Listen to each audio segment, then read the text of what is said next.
Ano yung pwede, ano yung team song ng buhay nyo naman? So sa gitna muna ha.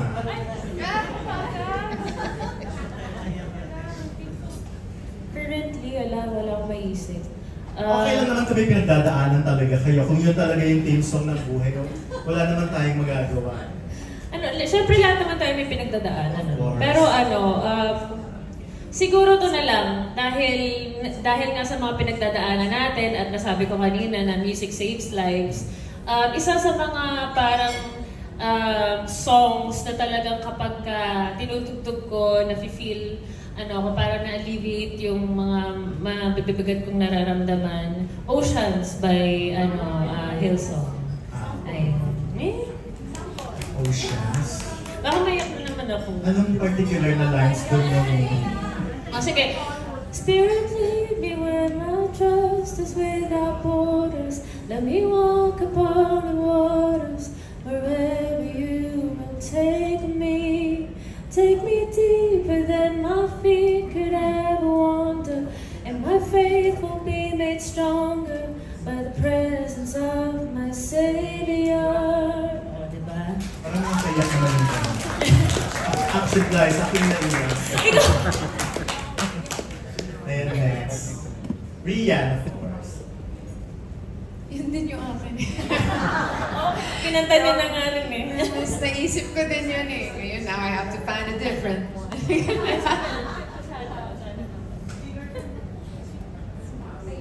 Ayun. Yun na lang. Kaya yung estado ng puso mo ngayon, I'm sure very happy ka naman. Pero ayoko na ma-describe yung buhay ko sa love song. Sige. Ang lawak ng buhay ko eh. Iba, yun na nga. Sige. Bakit yun? Well, tulad nung sagot ko kanina, parang tinanggal ko na din yung yung tiwala ko sa sarili ko at saka yung urge ko na magplano kung anong gusto kong gawin, gusto kong mangyari. Ayun, yun din yung meaning kasi ng lyrics for me, na kung saan mo ako dadalhin, just let my faith be stronger so that I can do it. Guys, tagal na namin hindi nakikita. Ako yun din. Check. Hindi, sobrang ganda kasi talaga ng kanta na yun. Sobrang ganda po talaga ng meaning ng song na yun. Ako kasi, the best is yet to come, BTS. Kasi sila rin nagpapasaya sa akin. May mga maraming times talaga na sinave ako ng BTS. Oo, tapos malapit na sila lumabas sa military. So, gas guns! Kaya nagtrabaho na po ulit ako ngayon eh. Para may pambili ako ticket. May pambudol. Ayun. Pero yun po, kasi alam ko, naniniwala ako na maraming, kahit sa dami ng pigdaanan ko, the best is yet to come. And this is my year. Hindi, sige. I'll share it. Na magiging blockbuster ang sinagdala. Okay. Parang ang hirap pala. Grabe po itong hininga. Paano ba? Siguro mapa ng SB19. Siguro gusto kong pasalamatan din syempre yung mga magulang ko. Kasi wala ako dito ngayon ko, hindi dahil sa kanila. And syempre si Tita Tracy, para ko ng mami to. Siya ang nag-aano sa akin. And paano lumabas? And yun, mapa. Pero di ba yung song ng mapa parang sample daw muna and then alam ko lang yung kahit yung chorus lang or pwede pa akong magano ng lyrics? Sige.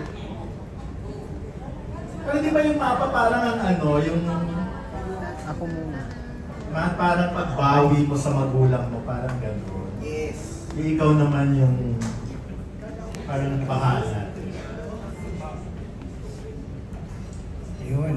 Kaya huwag mag-alala, ipikit ang iyong mata, tana.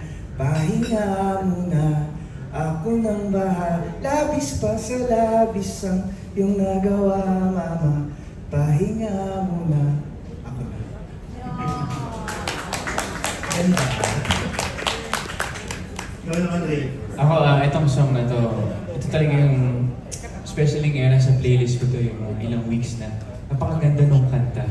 Sobrang ganda na. Kasi pag lumabas to, tingin ko ito na talaga yun. Laho kay Sinagtala.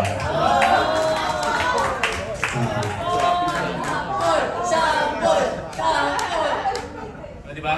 5, 6, 7, 8. Pagsikat ng araw hanggang sa gabi, isang panaginip, ika'y katabi. Huwag sanang gumising hanggat di ka nagsasabi kung nasan ka na.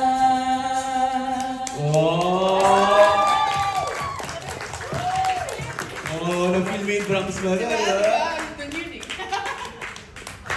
Thank you very much. Kung na-follow, pamayanan. Kasi kanina na-mention ni Liza na parang ang hirap ng scheduling. And paano nyo ba sila nabuo? Iiyak din daw po ba kayo? Ayan, nabuo yung konsepto na, ito si Ian, perfect siya sa character ni June. Ayan. So, can you tell us more about it? This story, I was developing this before the pandemic. I was supposed to do this with another company. Hindi lang natuloy, tapos tumama yung pandemic. I was developing this with Rian. So we and I were working on this project already before the pandemic. With regards to the others, the one that we can give credit to for the rest of the cast really is Mama Rose, our line producer. So ang tapos sa sagot ng tanong na yan, si Mama Rose. Iyak ka direct eh, kaya iyak yan. Well, Iyakin yan.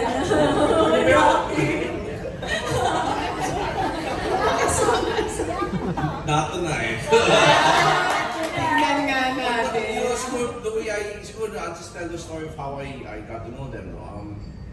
Kasi we had a little party looking for sparkle talents that have musical talent. Ano? So, dinala ni Tracy madaming singers. And I was saying, I need somebody who can play the guitar.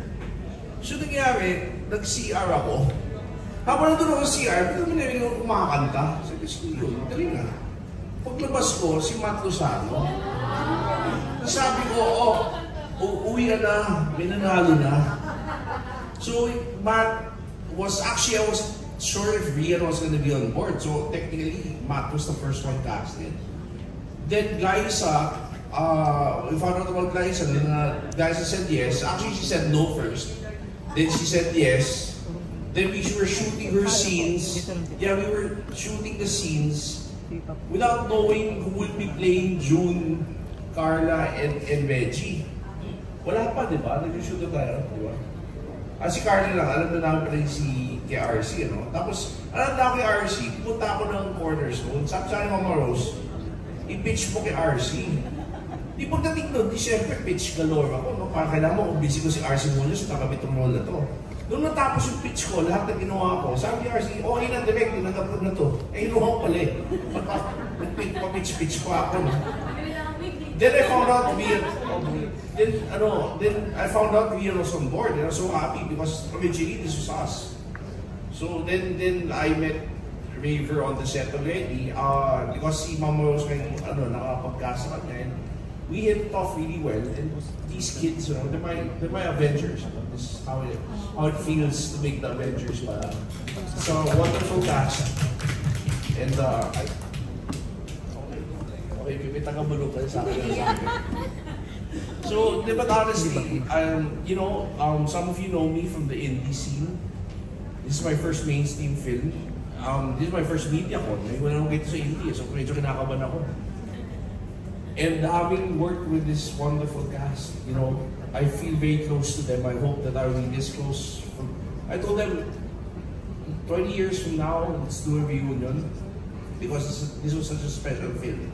It's kind of like the sound of music. Every so often you see each other, remember what you did. And of course, I don't know if it's a spoiler, I'm already planning part 2. Pero it all depends if we actually do really well. Kasi kailangan namin ng pera para gawin yung part 2. So please help us promote this so that we'll it will be a blockbuster, you know, so, and malay mo kung blockbuster siya, may part 3, may part 4 pa, diba? So, because, you know, we love the band, we love the characters, I will never run out of stories to tell with these characters, and hopefully we'll be given that chance to do more. That's beyond the question of anyway. Yeah, but, anyway, I'm giving this back to you. I hope it doesn't come back to me.